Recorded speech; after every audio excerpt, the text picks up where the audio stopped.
segue. All right, so we're through 3 of them. We got 3 left. The young guys, the young trio. We've gone through the elders, the elder statesmen. Now we're up to Kansas, and if Bill Self survives this thing, I think he'll survive. I think if he gets a 1-year postseason ban, they keep him. I think it's going to take more than that for them to fire Bill Self. But let's say he does get fired. Rob, if you have anybody other than this guy as your swing for the fences guy, I'll be disappointed. So we're going to let you go first so I can mock you if you screw it up. I didn't really – I don't know. I said swing for the fences, Chris Mack. Maybe not. No. You got the first name right. Yeah, you got the first name right. That was realistic, Chris Beard. Yeah, I would say swing for the fences, but that could be realistic depending on what the penalty is. Like if Self goes to the NBA and they don't have a postseason ban, then it's realistic. If there's a 2-year postseason ban, I don't see there's any way that I'd be shocked if Chris Beard goes somewhere with everything he's gone through in his career to get to where he is, getting the type of guys he's getting in Lubbock, that he would take 2 years off his career, that he can't play in an NCAA tournament at Kansas, even though it is Kansas. Sure. Borzello? So Beard was my swing for the fences guy. Yeah. I didn't really put that much thought into like a realistic, because I do think if it's only 1 year or something, I think Beard would take it, or at least really, really think about it. Let's say it's 2. A couple of 2-year ban. 2-year ban. Yep. Two dark horse type guys. One would be Brad Underwood. Okay. If you want to dip back into the Illinois kind of pipeline that led you to Self. Yep. And the extreme dark horse would be Jock Vaughn. Yeah, I had him listed. I had There Jock you go. Vaughn listed. I don't know if I love it. I mean, it's outside the box a little bit, so I think that he'd at least be on their list. So somebody in the chat hit on my guy, Painter. and it's Hummel's guy too, and that's Matt Painter, which would absolutely destroy poor Robbie for life if Matt Painter left for Kansas.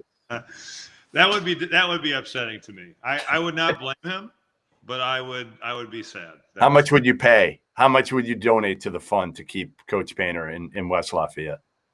Probably about $1 million or so. Would you? You throw $1 million in there? I didn't know you had $1 million from your overseas days. If I throw $1 million out there to save Coach Painter at Purdue. No, you could sell the Larry Bird and Griffey and Jordan and Pippen jerseys behind them to raise some funds. The problem is I've already went through this with Paint once when he almost left my 5th year, and I literally calling him every 2 hours, like, "Are you leaving? Why do I keep reading you are?" And he was like, "Just be patient." What was that, Missouri or something like that?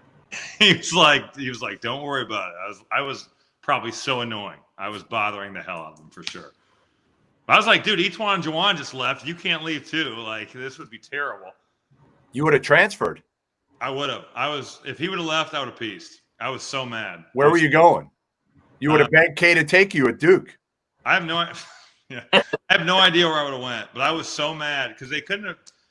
Konzo Martin had just signed a deal at Tennessee. He wasn't coming. Right. And if Paint had left, unless it would have been Paul Lusk, I was really mad at Purdue for the way they handled it. I was pissed.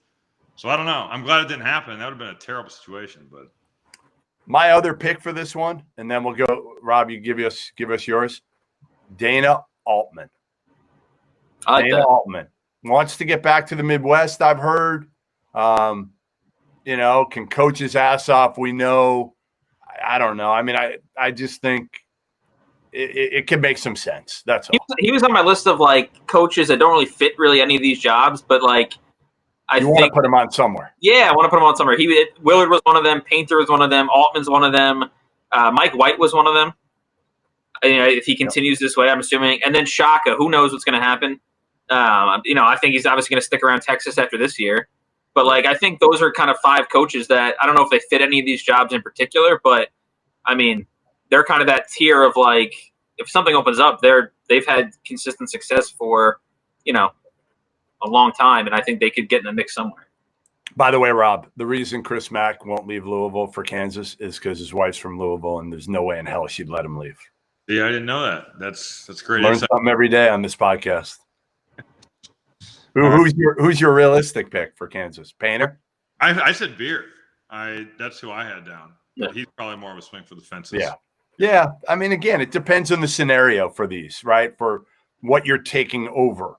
I think it really has a lot to do with whether a Chris Beard leaves Texas Tech. Even, you think it's ridiculous. How could he not go to Kansas, right? He's got to be to Texas Tech, man. He's got to roll. And it fits him. Yep. It does fit him. Where I don't think, some guys don't want the attention at all. I don't think he's like that. I think he can handle it in Lawrence, Kansas. But I think he's more comfortable at a place like Lubbock, where they're the underdog every single year. He thrives on that. He wants that rather than being out of blue blood. Totally, right? I've on being the doubted team. That'd be different deal at Kansas. Right.